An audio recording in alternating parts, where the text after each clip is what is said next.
It's now time for this month's broadcast of Learning Now TV.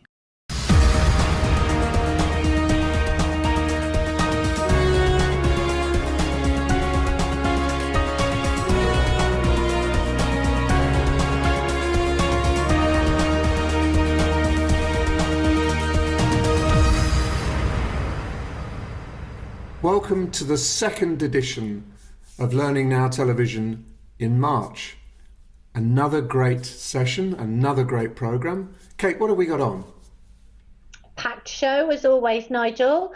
Jane Bozarth is talking to me about our new research on women in learning that we've just published with the Learning Guild, and in recognition of the fact it's International Women's Day in March. Suk Pabial is talking to us about some new research that he has produced around the impact of COVID on L&D. So we had a really good discussion about that. You've talked to our friend in America, Elliot Macy, about his new series of empathy concerts, which is very exciting. You know, I think it's great, the kind of the mix of L&D and music. And then we have regular contributors. So Rob Clark has his industry roundup. Martin Cousins is talking about some research. And of course, wouldn't be Learning Now Television without Robin Hoyle. Of course it wouldn't. Thank you very much, Kate.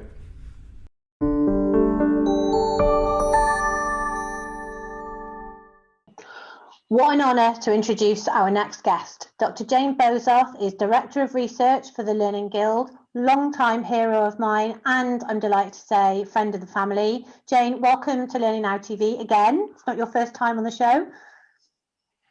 Hi, no, thanks for having me back. I'm always delighted to pop by, and I love the work all you guys do all the time, so I'm always thrilled when I get to be part of it. Good. Well, I have realised one of my bucket list items in the last couple of months as we've been collaborating on this piece of research we've done around women in learning. So first of all, I'd like to thank you and David Kelly and the Learning Guild for commissioning the work and supporting what we're doing around women in learning. But I suppose as somebody who's kind of come into the movement rather than having been embroiled in it in the way that I've been, can you share a little bit about your take and the motivation and what we were hoping to achieve with the research?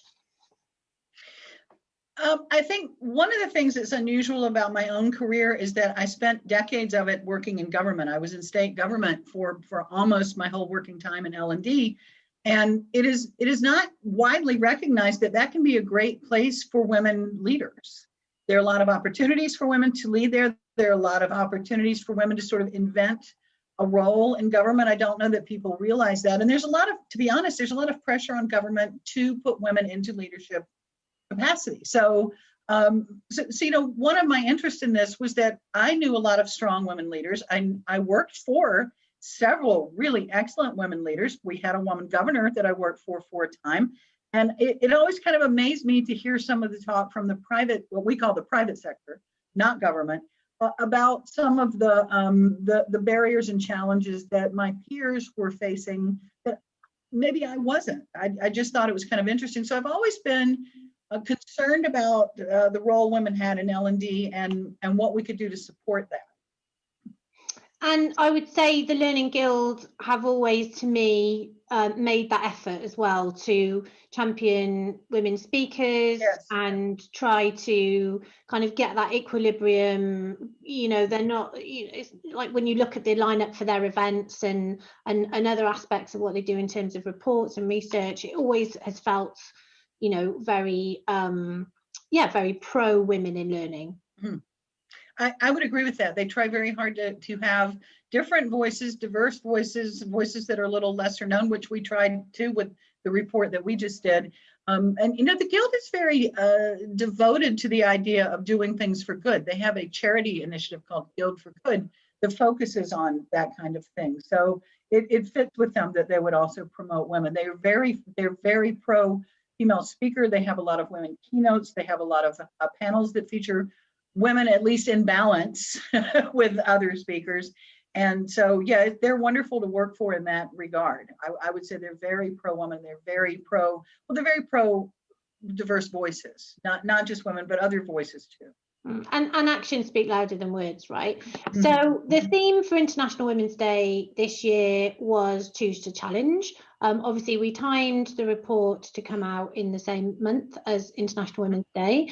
It's been an eventful month for women. I think we can probably all agree on that. But in terms of that theme, I think kind of what has come out in the report is maybe not what we expected when we conceived of the idea. Is that fair to say? Yep. Yeah, you and I drafted some questions kind of around the theme of choosing to challenge and asking women, what their career paths had been, because we knew people come from very diverse places into L&D, which was just, we found that was confirmed with our research here. But, we wanted to know about barriers they'd encountered, obstacles, mistakes they'd made, how they overcame things. It wasn't anything terribly earth-shattering, but we expected, and I put this in the report, you and I put it in the report, that we thought we'd get 2 or 3 sentences. We kind of knew what we were expecting. We were going to profile the women that responded, and we had a plan.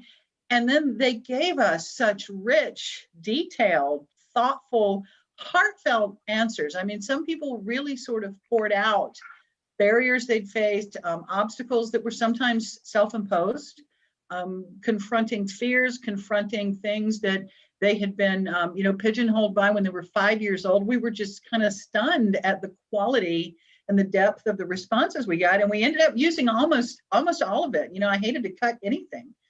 So they were very giving of their time. It must have taken some of them an hour to submit what they did.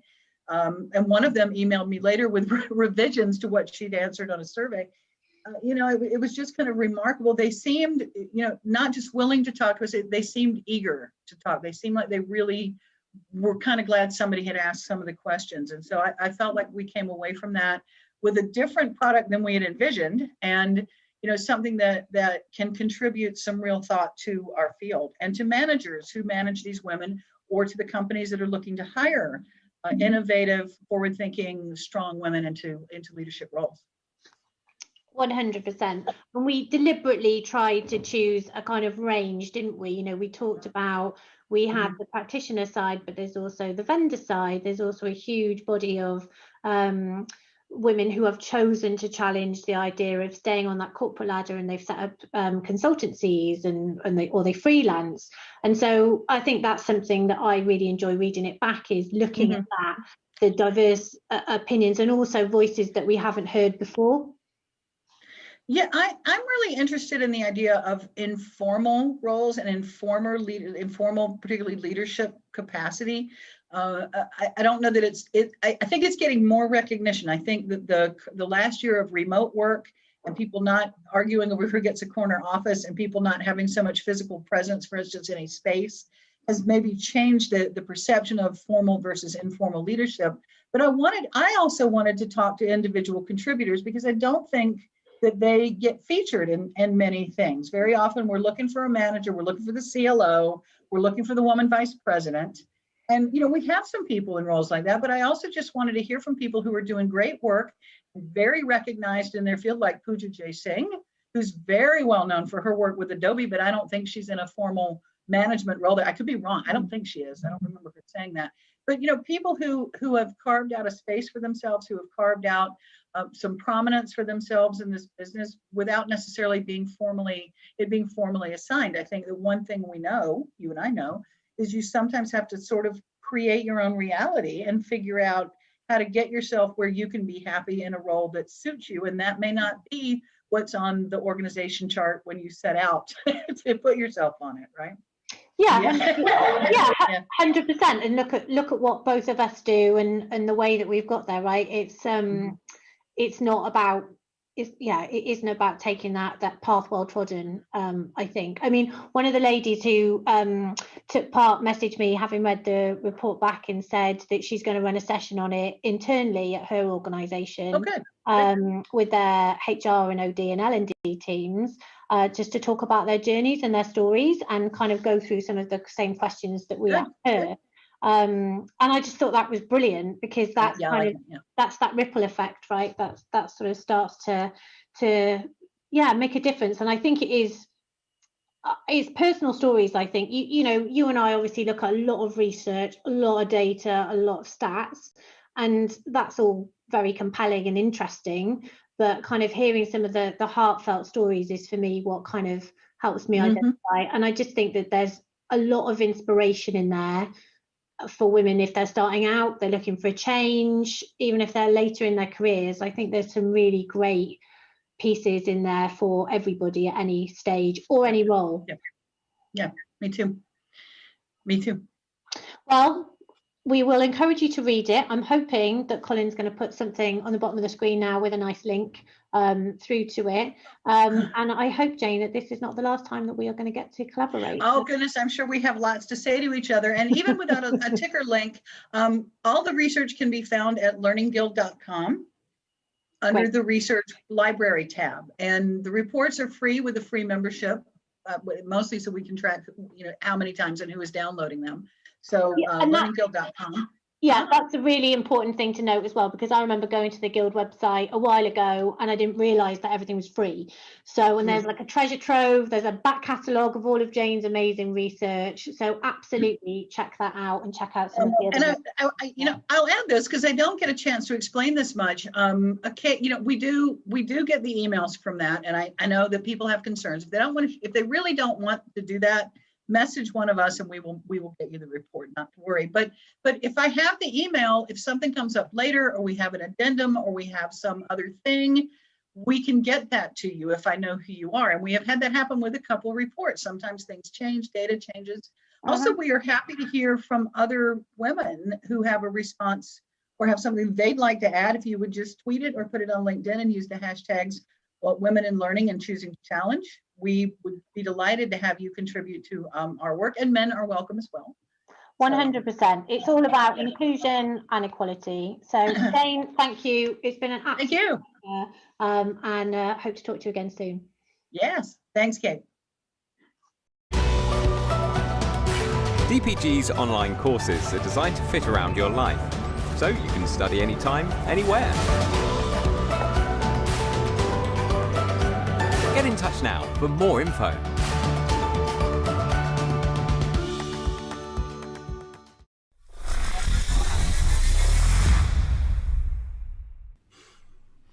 Every programme we try and include a research report.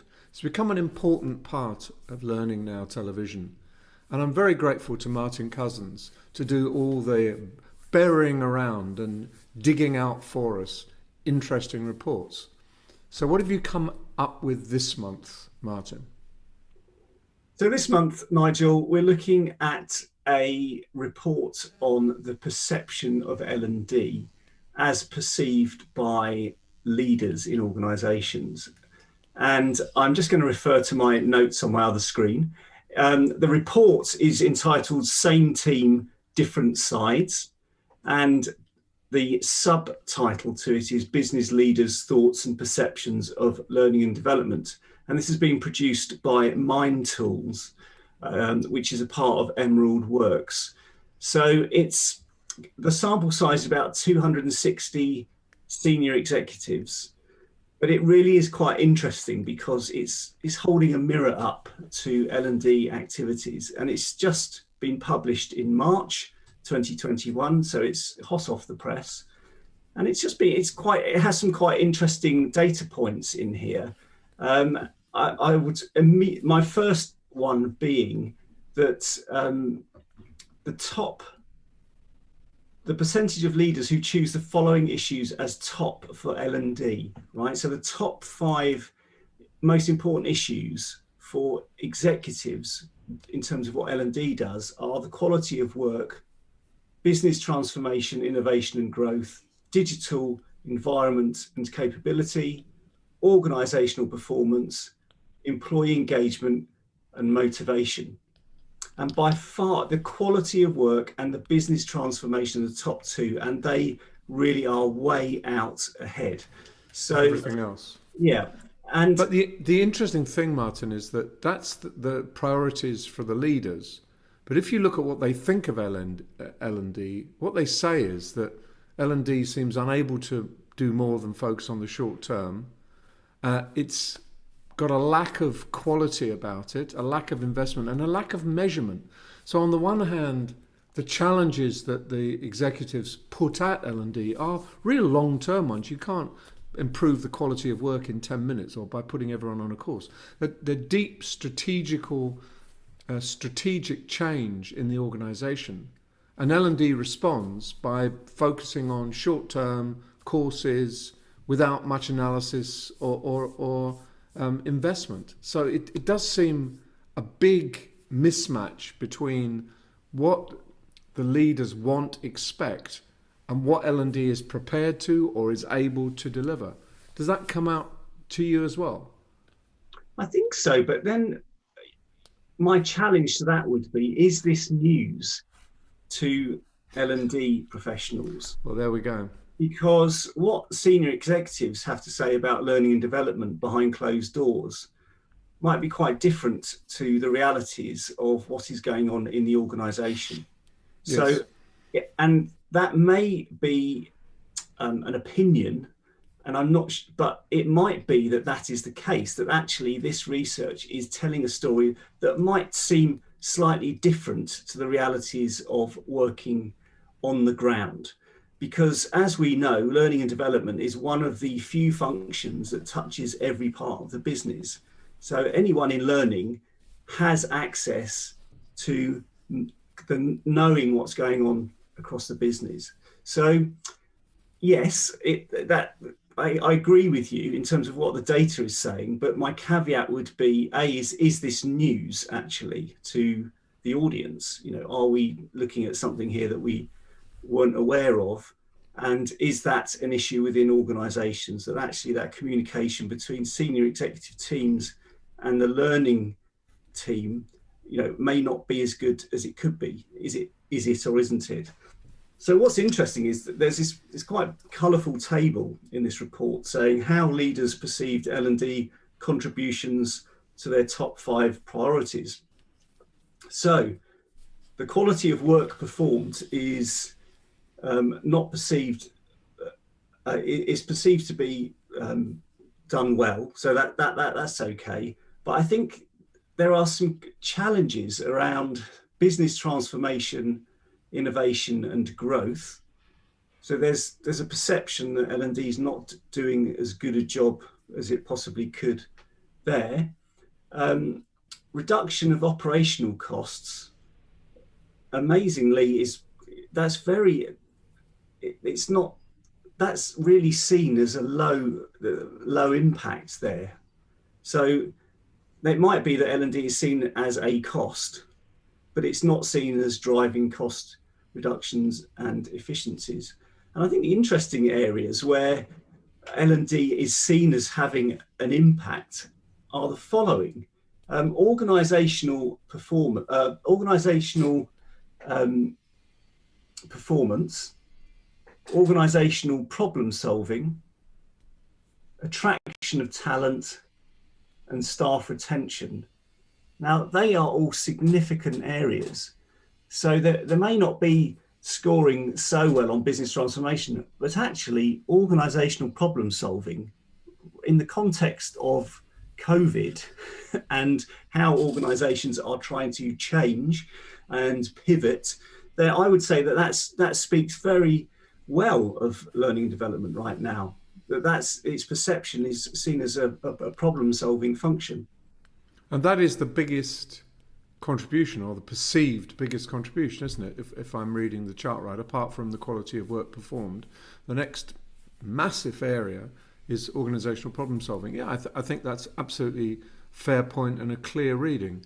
But if you then go to the leaders' concerns and you look at the focus on short-term issues, you get 35% of respondents saying that's an extreme problem, and only 20% thinking that it's not a problem at all. The next one is, lack of high quality content, lack of strategy, lack of L&D influence. Organizational learning is not valid. Employees cannot manage their own learning. Unreliable IT infrastructure for learning. So all of these things kind of weigh down on the other side. So it's actually a report that, in spite of the low quantum, the 260 leaders, there's a lot here for every L&D team to digest, I think, Martin. I think you need to look at this stuff and say, is that us? And then do some analysis and say, maybe it is us. Or maybe say, we are not being explicit in the data analysis that we do. We're just going in with conclusions without tracking the evidence or showing how we've tracked the evidence. So to me, it's a pretty powerful wake-up call to a bit of the organisation, which it looks to me like is a bit desperate. There isn't a lot of enthusiasm and pride around L&D, either in the L&D teams or in the rest of the organisation. And that seems to me to be something that is relatively simple to fix. Just pay attention to what the leaders want and go out and get it. But it's also very important in a post-COVID or in the middle of COVID, however you interpret it. We need organisations that can adapt and change. We need new staff development, new staff competencies. That's the job of L&D. It's a kind of benchmark, isn't it? You could use this, take this into your organisation and map yourself against 260 other organisations. But I think that's very, very helpful, isn't it? I think so, because because if this is a way of opening a conversation about the fact that my team is seen as doing short-term activities, then the question has to be, A, do you want us to be involved in strategic longer-term activities? And B, what is it going to take for us to be doing that? Yep. Because that seems to be something that an underlying message in this research, or I might be reading too much into it, but that would be... I don't think you are. I don't think you are, Martin. So the crawl is on the screen. So the where to access this report is on the screen now. You'd be crazy if you're listening to us talking and you think, well, not very important for me. It is important for you. It's important for every single L&T team in the country. And I hope they all download it, read it, digest it, and take some action. So Martin, thank you so much for joining us today. I really appreciate choosing this report. It was a great little insight for us. Thanks, Nigel.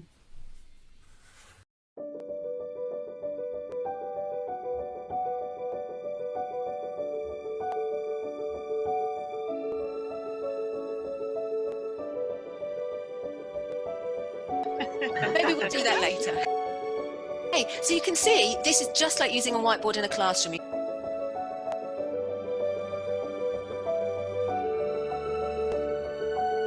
And then you do my 3-year-old's favourite, you just have a nice little wiggle. 1, 2, 3, rate it now.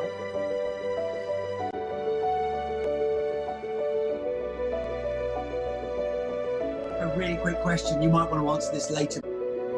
You see, I love this.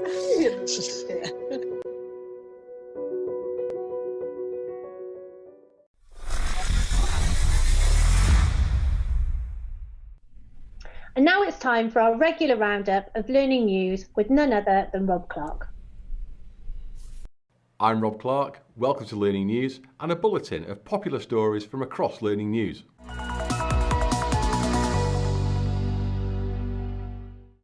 The experience of learners learning online is under the spotlight again following the latest Fosway report. The team has released another of its 9-grid market reports, this time looking at the wider digital learning market. It found that while digital learning is surging ahead, more needs to be done to improve the learning experience and increase business impact. There are concerns that too many are focused solely on the graphical and usability experience of the online interfaces, and that workplace learning's wider experiences are lacking a more blended approach with support from peers, coaching and feedback. The report also raises concerns over digital learning fatigue, a new phrase that has crept into the list of challenges for the learning profession to now deal with. I think what people buy is content, and they buy delivery mechanisms. What they haven't bought so much into is a richer, more blended learning experience. From my point of view, I think it's a pretty simple one because you have to take maybe a little bit more of a human approach to how we use the technology, right? And it's not something that we have to rely on the digital learning market to do. We just have to think about the learning process, helping people in their action. So doing some observation around what they do, providing them with feedback, encouraging reflection to then think about what next input is. So almost by default, building in that coaching support, peer-to-peer process. The Royal Society for Public Health is an independent charity providing training and qualifications for health professionals and provides online courses for the public on mental health, gambling and social media and other social health topics. It's rapidly expanding, aiming to increase reach to 20,000 learners and create more vital public health courses. It's just gone live with a new digital learning platform, and top of its priorities for success is the learner experience that the Society is able to provide. We were getting feedback from on our learners was that they wanted an automated platform that they could access 24/7, that gave them everything they needed, that didn't just give them access to a particular course, but also gave them lots of supporting resources and other areas of interest. We cover topics in public health that can be quite complicated, can be quite technical, and also can be quite sensitive. So it's thinking about providing courses that have the most up-to-date information, that are as engaging as possible, that simplify some really complicated kind of topics or terminology, and that also signpost to further support.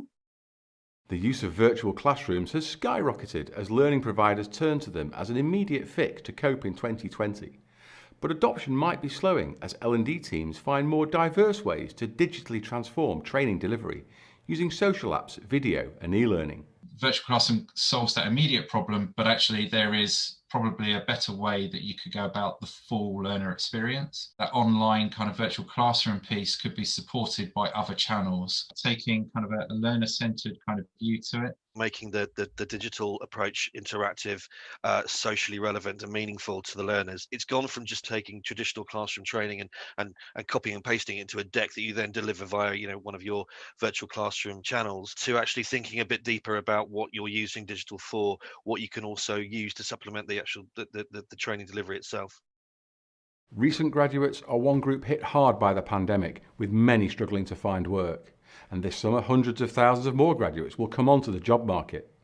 James Sorwood-Anderson, founder of the social media marketing agency Social Tree, is putting together a team which includes Bournemouth University to build a programme to help graduates with their personal branding and to progress their careers. It's designed for anyone who's looking to get into sales, marketing, who's looking to join an SME, who didn't get on a grad scheme, i.e. the majority of graduates. So much about the job search is about who you know, it's about networking, it's about building value and bringing value to people. Social media should be in the national curriculum. I think for young people it should be. So I absolutely think that we need to have a paradigm shift in how we educate our young. We need to give young people and parents, the whole society needs to have an intellectual framework as to how they deal with it. So this is just a starting point for us, and ultimately we want to get to the position where this is something which is a health and wealth and consideration for whole society. At the moment, it's not even thought about.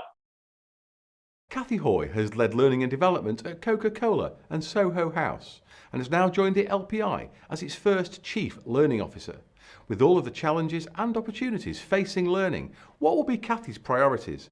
I really want to be focusing on helping the organisation grow globally, how we can expand our customer base all over the world. We're definitely still seeing learning culture as a challenge, or creating that kind of culture of learning. It's still very much a challenge as we move out of the pandemic, but also seeing an increase in prioritising technology in terms of investment as well. So that's quite interesting. And organisations generally are really putting people first, which is great to see. You can see my full interview with Cathy on Learning News, along with full interviews with all of the people featured on today's bulletin. Thanks for watching and see you next time.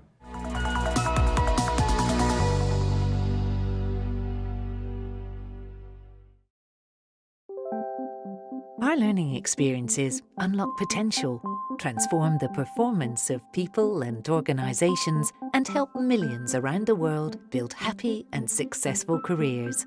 We change lives with evidence-based learning that works, sparking real change for real impact.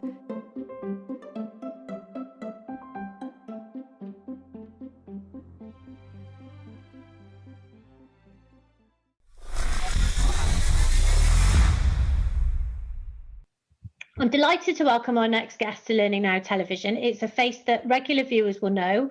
Sukhpabil is Senior Learning Strategist at Challenging Frontiers and has been doing some research into the impact of COVID-19 on learning and development.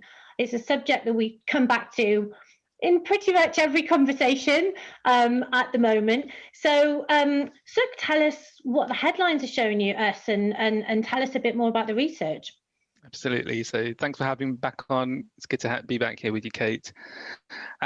So it's a really interesting piece, I think, to look at. It's a snapshot in time. So the study was done between November 2020 and January 2021.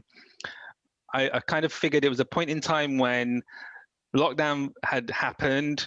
We were well into it. And it was really interesting for me to kind of look at how has it impacted on what we do. After the initial rush of everyone having to rush into a virtual digital environment, what did it actually do to our practice? So we got 155 responses back out of it across 24 different countries. So I think a good representation across the piece. Quite a lot of different sectors and sizes of company as well. I mean, it's interesting also to just kind of hold this at the same time with the Fosway piece as well, actually, because I think they present two different bits of data which are interesting about the impact of COVID. So from the research that I carried out, there's a few things that stand out. Initially, I think the first piece is that 85% of the respondents moved all of their stuff to virtual training or virtual learning in some form. And it raises an interesting piece around, you would expect it to have been a bit higher than that, probably in the high 90s, like if not 100%. So if it's not quite up there, like what's happening? Like what are the other 15% doing? Yeah, right. And that's it's an interesting question. Like we couldn't delve into the data too much because, or rather, we couldn't delve into those kind of insights because I wasn't asking those questions. We were just looking to understand how were things affected, not why. So the why questions that sit behind some of the results that have come through, kind of your and my interpretation, right, Kate? We can have a bit of a discussion about that. So with that, then I think I asked some questions around the focus of L&D to help really understand. So where was the focus around digital and virtual skills? Like, what happened there? So in those two spaces, 44% said that they already had digital learning skills and 36% already had virtual training and facilitation skills. And then on top of that, you had 21% who had to learn new digital learning skills. And then you had another 49% who had to learn virtual training and facilitation skills. Which seems massive, nearly half. Yeah, right. I mean, it kind of staggers me. So, you know, we talk about the Fosway research being complementary. I mean, we found that the digital maturity matters. So the more, and I feel like, you know, our friend Laura Overton, when we talk about that maturity piece, and, you know, what we found is people with a sort of a greater level of digital learning maturity in their organisation basically found it easier to respond to the pandemic. Yeah, I mean, that wouldn't necessarily surprise me. It also made me think about how digitally savvy are the workforce as well. So if the workforce are more if they're already using tech to carry out many of their day-to-day activities, then they probably were easier to move towards that kind of skill set. But for 49% to have to learn virtual training facilitation skills, that's quite a lot, right? Huge. And it kind of gives an indication of, for me, it raises questions around why did we not pay attention to these things pre-pandemic? Because the world is only moving towards tech. It's only moving towards digital environments. And the global workforce is more of a reality today than it ever has been. So it kind of just raises those questions for me, right, Kate? You know, like why is it that L&D hasn't really focused on this virtual stuff, the digital stuff, pre-pandemic, when it was already, you know, there were plenty of signals saying this is where it's going, folks. And something that we've just written in a report. I think the quote is something like, this isn't a flash in the pan. You know, when we are all vaccinated and we can travel and all of these things, you know, CFOs aren't going to suddenly just start signing off massive travel budgets. No. Because actually most people have managed to do quite well without that. So, you know, the virtual instructor-led training piece it's here to stay. I think so, absolutely. I think you raised some really interesting points there, not just from the CFO perspective, but from a workforce perspective. I just, you know, how likely is it that people are going to actually rush back to wanting to be in a confined space with 20, 40 other people in a room for the whole day, breathing this, like all of that stuff, which right now we've come to mistrust and distrust for good reason, but to have to rebuild all of that kind of, well, how comfortable am I to do it? So anyway, some interesting stuff there to think about, right? Some other pieces which are interesting for me were around the budget side of stuff. So 42% saw no change in their L&D budget, which was actually a lot higher than I expected it to be. I was expecting it, sorry, a lot lower than I was expecting it to be a lot higher. I was expecting it to be about 60% was going to have a significant slash. So only about 20% had a significant reduction, 24% had a slight reduction. So to have about 42% maintained, like that's not so bad actually. So that kind of signals that there was a lot of L&D activity which could have continued, and it probably did continue in some way. But just raises some questions around how was that budget used? Like in what ways did it get used to maintain the same? Yeah, and I think there's been, you know, I mean, there's been an awful lot of talk about buyer's regret. So here we are, you know, going into spring of 2021, but how many rushed purchases within that, you know, those unaffected budgets? How many people rushed out and bought a platform or a content library or two, you know, as a sticking plaster, but that, you know, maybe isn't, you know, that's a question I'm really keen to ask people later this year. Yeah, I think that's super interesting. Yeah, a good one to pick up on. I think the interesting stuff for me was more around, you know, so there's a lot of talk in the narrative and rhetoric in the space, especially on social media, around how do we help people, how do we help L&D to understand what it means to do performance support, right? What does performance consultancy look like? And actually, I think we've got some data here to be able to help with that. So what different offerings did L&D bring because of COVID-19? 55% increased their well-being offerings, 59% increased their support for managers and remote working, 53% increased their support for working from home and supported people to adapt well in that situation.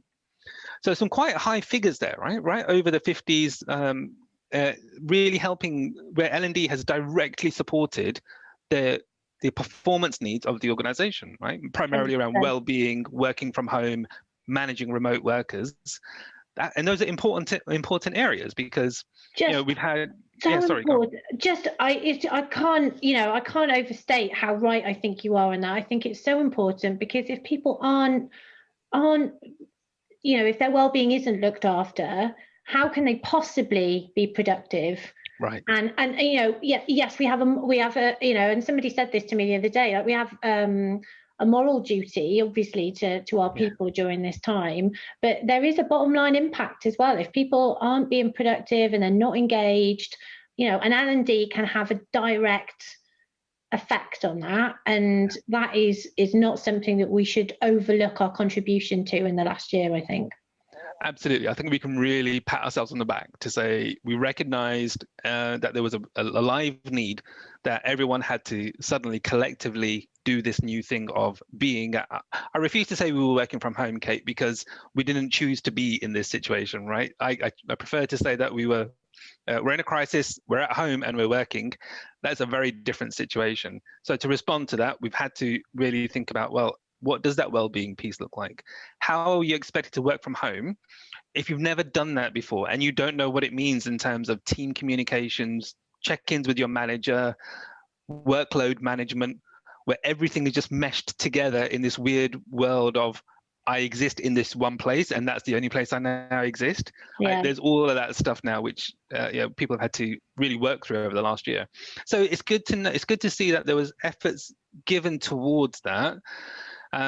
I think personally what it highlights is that that when we have a real focus like that, we can provide the right kind of support as L&D, which is great. And I hope that we're able to learn from that into other kind of scenarios of things like leadership training, skills development, those kind of things where we can start to focus a bit better on what's the actual thing that the people are trying to do, as opposed to let's just generally develop your leadership capability. Super, that's excellent. Thank you so much. I'm hoping that we can point people towards your website to download. So we'll Absolutely. make sure that the web address is on screen now. And it just remains for me to say thank you very much and come back and see us again soon. Thank you so much. Bye.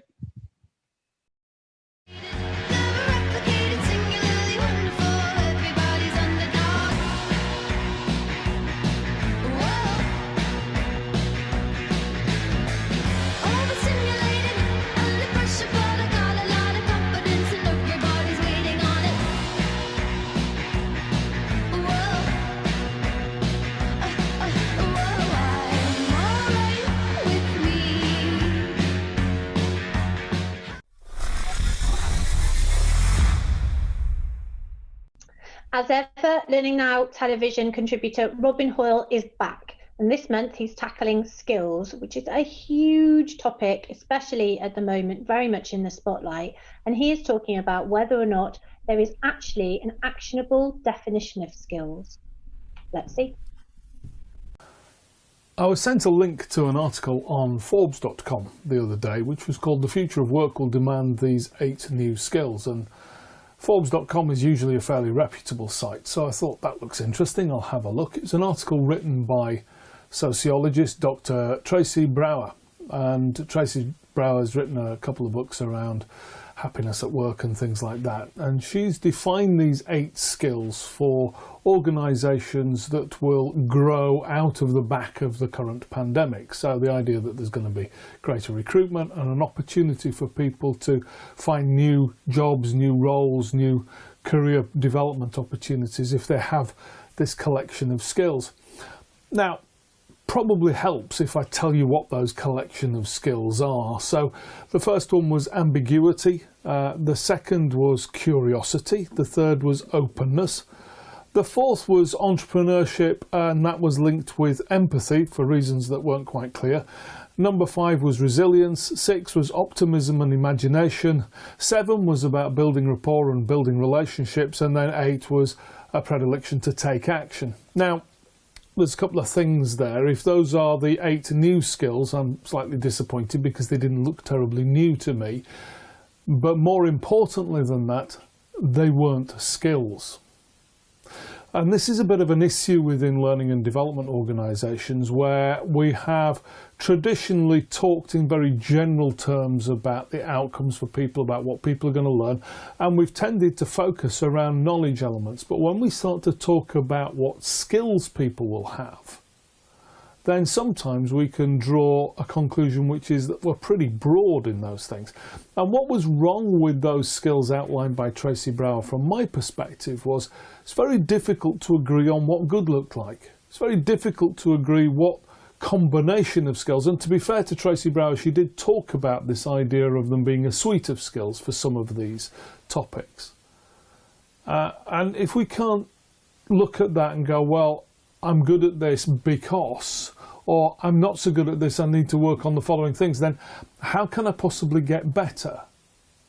So I think we need to focus on, when we're talking even about these soft skills, this idea of characteristics and traits which may well be desirable in our employees and within our organisations, they need to be defined in terms of the skills which comprise those particular characteristics. And so I started to think around, well, how would I define those skills? What would they look like? So I thought it would be useful if I could define what a skill is. And here's my definition: a valuable proficiency which can be improved through deliberate practice. Now, maybe worth unpacking that statement. By valuable, I mean that there is a value that can be assigned to it. It's useful within our organisation and we know why. But also, I can measure it. And you've probably heard the phrase, If it can be measured, it can be managed. And by definition, if it can't be measured, then it can't be managed. So having some kind of value associated with that means that people are prepared to give their time and to invest in its development. When we talk about proficiency, these are things that you can get better at. You can get good at them, and therefore there can be a standard that can be set. We know what good looks like, and what that is clear to lots of people.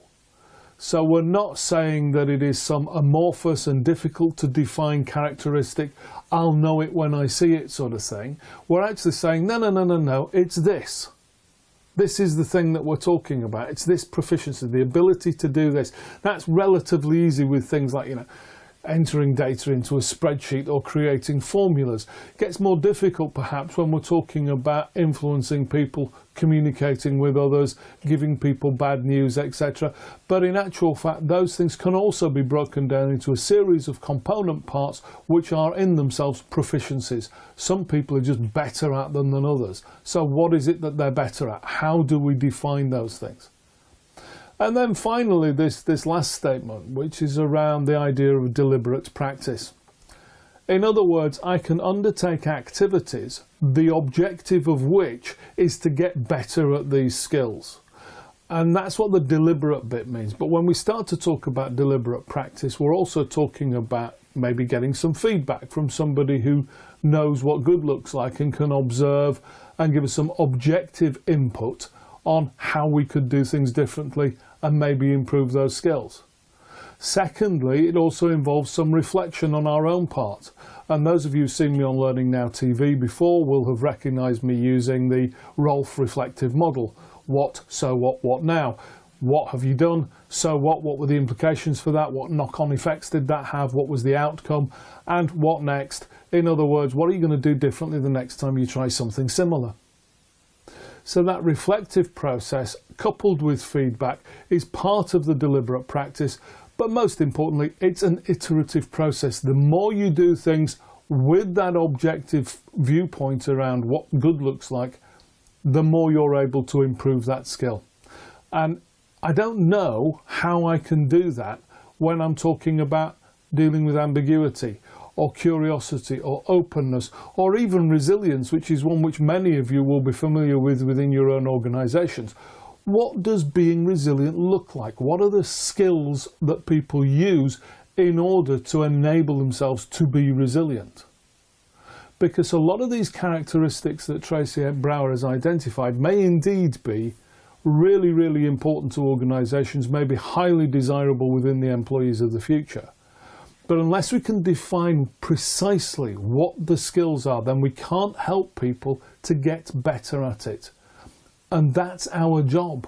Our job in learning and development is to help people to perform better by getting better at things. In other words, by developing some valuable proficiencies through deliberate practice.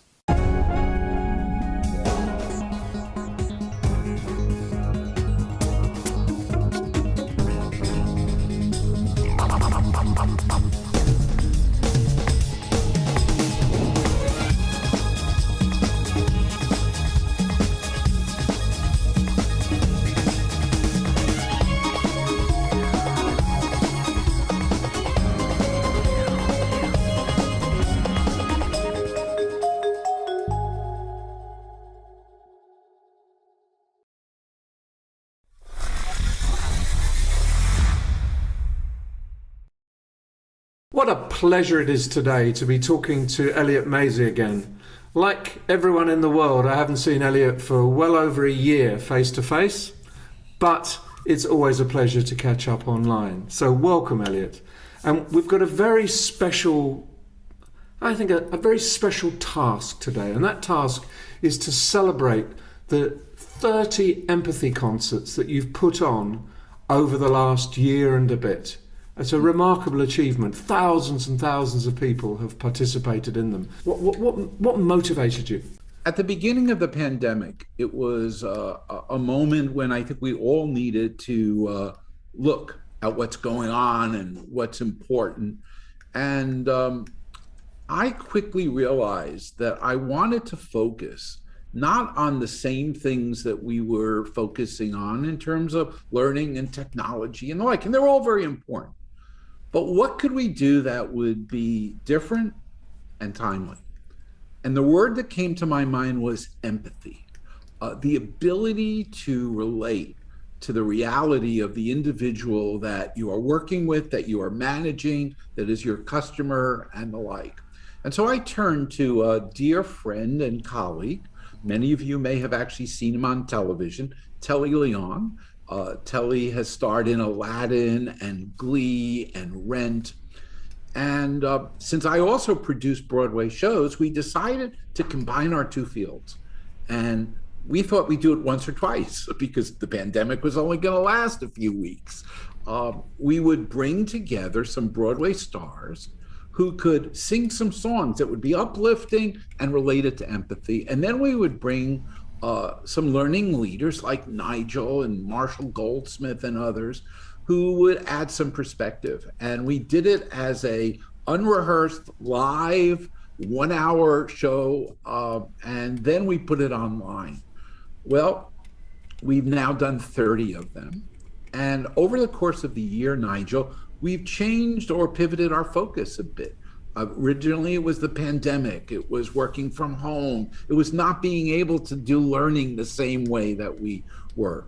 But particularly here in the United States, we had a number of other issues and challenges come along the way. With the murders of in the racial injustice focus, we pivoted to look at empathy and racial injustice. And I brought chief learning officers. I brought Black songwriters. I even brought a police lieutenant from Norfolk, Virginia, to talk about what Black Lives Matter means to that. And then there were other pivots. We had our election that was here and some of the challenges after the election. We had layoffs. We interviewed one person who was laying off 35,000 workers. And we just pivoted again that in the last 2 weeks, we've had a growing awareness of Asian American hate crime and hate. And so we've brought in people like George Takei and others to talk about it. But it's all been also fun, and it's been uplifting. It's the way to do it. You know, you can do it by looking very mournful and staring at the screen and saying this is absolutely terrible, or you can actually celebrate humanity. And I think that's what you've done. I think that you and Telly are remarkably complementary in the way that you manage the whole thing. You know, Telly is obviously he's the song element. I'd love to hear you sing, Elliot, but you don't tend to sing. But he's also got a completely different worldview, and he shares that. You share what you know. You bring people from both your worlds together, and I think the key word is it's a celebration. It's a celebration of diversity, of survival, of endurance, and optimism. It's very optimistic to bring those people together in that kind of environment. And I think that really cheers people up. I think you leave one of the empathy concerts with a smile on your face. It's been great. It's been an opportunity for me to pivot.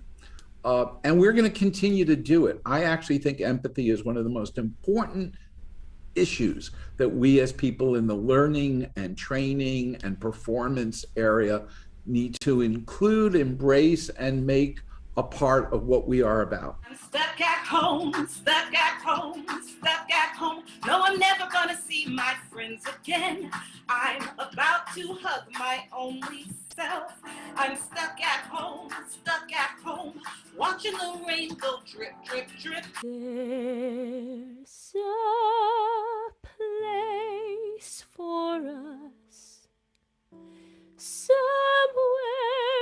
a place for us, peace and quiet and open air. It's time to try defying gravity. I think I'll try defying gravity. I've been searching my whole life to find my own place. And maybe it's the party talking or the chocolate fondue. But with you I found my place. and it's nothing like I've ever known before. Love is an open door.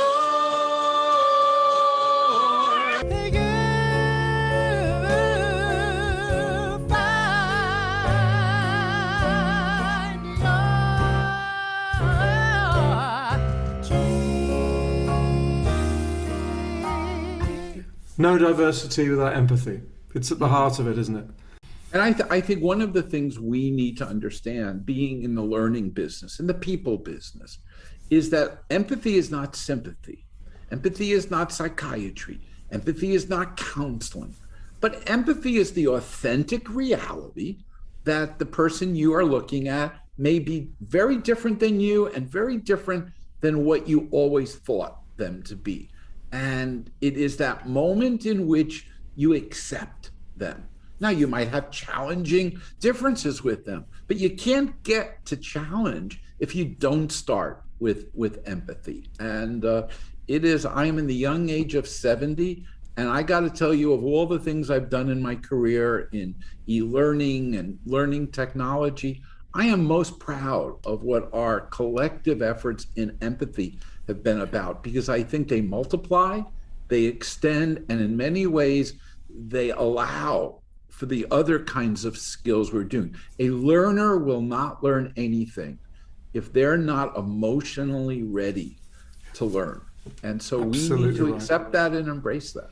I completely agree. And in some ways, you exploited the beauty of Zoom, which allows you to see past the facade into people's lives and often into their hearts as well. And that's exactly what you brought together. So you turned a disadvantage in some ways into a massive advantage on another. And you warmed people's lives. You made people feel better about themselves for those minutes or for the whole week till the next concert. So I'd just like to thank you for doing that. I think it was a fantastic idea that was beautifully executed and then sustained. It's okay a one-off, but sustaining it week after week after week. Really fantastic.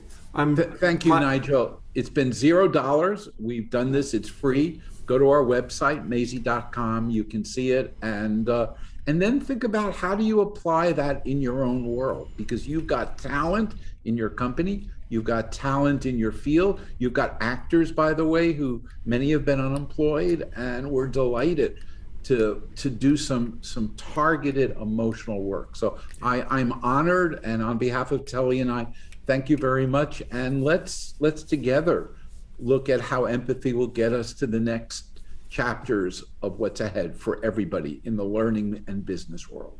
And I have to say, amen to that. Thank you so much, Elliot Maisie. It won't be long till I'm gonna need somebody to lean on.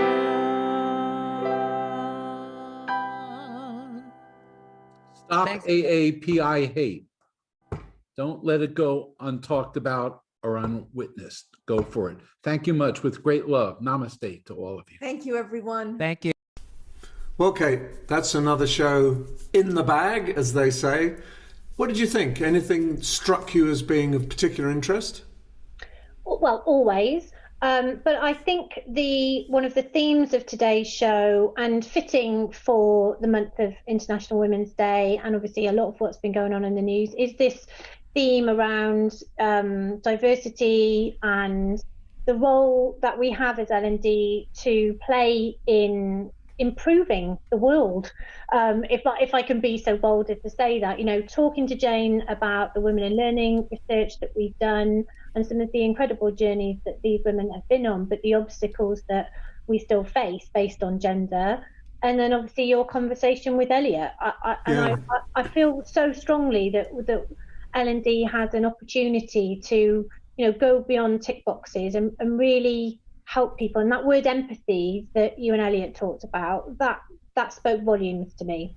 I think so. I tend to agree with Elliot that empathy is at the heart of learning. If you've got empathy, then you're willing to learn, willing to change, willing to see the world differently. If you haven't, then those things are much, much more difficult. So I completely get that, Kate. And I thought the interview with Jane Bozarth was really excellent. I think you've done a great job on that report, because you did it very, very quickly. You pulled it together in a couple of weeks and got it out for International Women's Day. So congratulations on that. I think that was well worth highlighting. Well, thank you. And it's a bucket list moment for me to work with Jane. So absolute, I can't tell you what a pleasure that was. And all of the women who contributed to that research. So yeah, and I think, do we have a few events to talk about? We do, don't we? I think we do, yes, Kate. What have we got? I'm going to have to refer to my notes because there's a few. You're allowed to do that. So Learning Solutions from the US is happening online from our friends at the Learning Guild, 3rd to the 14th of May. I'll reiterate, it's free to register for the Guild website, and I really would recommend. There's some great research. Yes, it's great research. All of their stuff is just given away, and as I've said before, it costs exactly 0 cents to register to get access to all of that stuff. I can't imagine anyone who wouldn't do that. No. I mean, it's a no-brainer. On the 5th of May, our very own CIPD, touching on what we just talked about, are talking about inclusion and diversity. And then on the 17th to the 23rd of May is Learning at Work Week. So that will be good. And I think Learning at Home Week, is it, or is it actually? Learning at Home Week, yeah. So I was just about to say, it will be interesting to see how that changes in a kind of pandemic era. And then 15th to the 17th of June, the CIPD are taking their Festival of Work online as well. Great. Thank you very much, Kate. And we're back again in April, early April. See you then. Yep, see you then. 8th of April. See you then. Make a note.